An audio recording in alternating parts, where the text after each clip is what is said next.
ஏ பாட்டு பாடுவேன். எறும்பு ஊர்ந்து வரிசையாய் எங்கேயம்மா செல்லுது? இனிப்பு இருக்கும் இடத்தினை எப்படி அறிந்து கொள்ளுது?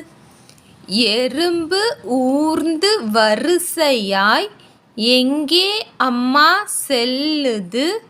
இனிப்பு இருக்கும் இடத்தினை எப்படி அறிந்து கொள்ளுது?